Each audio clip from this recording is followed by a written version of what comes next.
the budget Mosko Moto tank bag. I mean, seriously, look at this thing. Like, no joke. Talk about a Mosko Moto clone. But honestly, I'm perfectly fine with that because this one cost $100. The Mosko Moto one cost $300. So let's check it out and see if it's actually any good. As you see, it's by the brand Rhinowalk. It's called their mechanic tank bag. I think a lot of us are very familiar with this brand off Amazon. And by the way, the link for this bag will be down in the description. They got a lot of really good reviews. And no, Rhinowalk did not send this out, by the way. I purchased this with my own money. So anyways, talking about this bag, looking it over, the first thing I want to show you are the dimensions. Going from the very top to the bottom, we're coming in at pretty much right at 16 inches.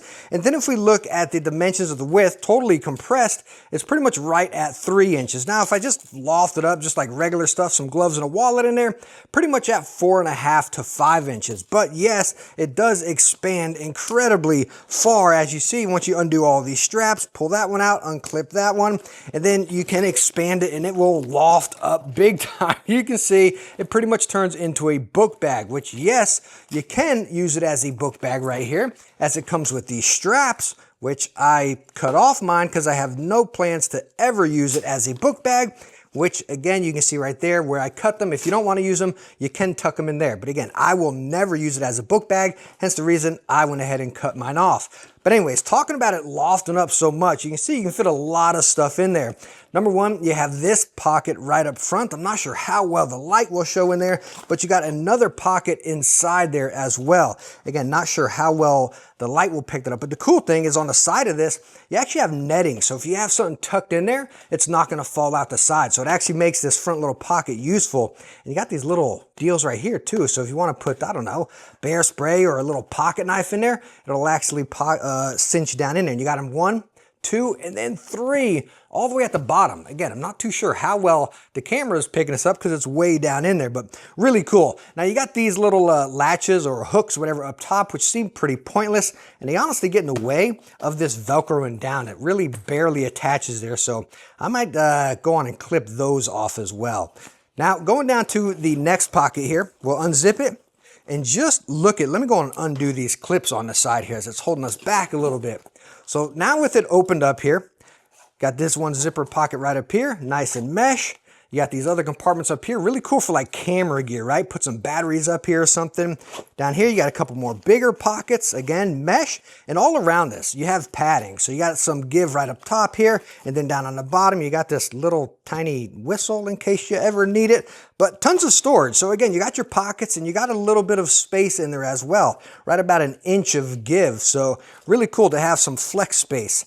Now, let me go on and get this hose off, which we're gonna talk about that in a second. But I want to get down to the next pocket here, unzipping it, and oh my goodness, like look at this. We got this big old compartment here. This is, by the way, we moved on from this pocket. Now we're onto this one. We got this big old compartment here, and then you got this one down here where the mesh actually expands out. Like, you don't even need luggage. You can just pack on this for a motorcycle trip. And again, going around this is actually padded right here on the side. So man, really, really cool. Like, this can be your one luggage bag here, right? Put some clothes in there, your HB, your toothbrush, deodorant, all that kind of stuff there. Really cool. But it doesn't stop right there because we have one more pocket, and we'll try to unzip this. And you're going to see this is where the water bladder goes. And this water bladder is included with it. It feels a little thinner than some of the other ones I have used, but I don't know. I honestly don't have any intentions to really use the water bladder, as I think it's going to create too much weight. And with this tank bag being bigger and sitting right here, I don't want this extra weight up there. I think again, the option to have it up there is really cool rather than being on a backpack or a bottle somewhere else, being able to bam, just grab your straw, which is pretty cool because it actually goes up and down to lock into place right there. I don't see myself using it too often because it's just going to create too much more top weight, which we all don't want, right? Especially on a big ADV bike that is already top heavy. You don't want to add a bunch extra in the water right there. But anyways, you'll have this extra pocket right up front here, which is actually insulated. So if you want to throw some snacks or your dinner for the night, if you're going moto camping or something, you actually have an insulated pocket. Like, how cool is that? You do have one other pocket down here. I don't know if we really want to call it a pocket, but if you just unzip it, this is where your waterproof cover comes out of, which the bag itself is not waterproof. And I don't know if I mentioned it yet, but talking about the fabric of this, my gosh, it is like seriously heavy duty. This does not feel cheap one bit at all. I mean, the sides, the zippers feel really solid. Back to the point, that's not waterproof. You got to take this, and again, that will go over the tank bag right there. And then again, you have that extra pocket, which is where this is stored. But if you just want to throw your wallet or something in there, you still have, again, extra space. And as you're noticing, another really cool thing on this bag, other than all of the storage options that I just showed you, is all the other options as far as like a bungee on the side. If you want to just strap something that's wet on the outside there, you got this molly on the front with another bungee strap up there. And then you got some more molly going down the side. So there's just so many flexible options for storage with this tank bag. It's just awesome. But now let's go and install this tank bag. And before we get to there, I want to show you the underside of it, where you have this nice soft rubber going all the way around it. Now right in between here, you do have some cloth, and where your straps connect, you got those little, what do you call, little arms sticking out or whatever on both sides, on the top and the bottom right there. So again, really nice protection, but I still will probably get a little clear protector for my tank, just to, again, whenever it moves around, to prevent those micro scratches, which I already have on my Africa Twin. But anyways, as far as connecting it, it's pretty much the same as every other tank bag.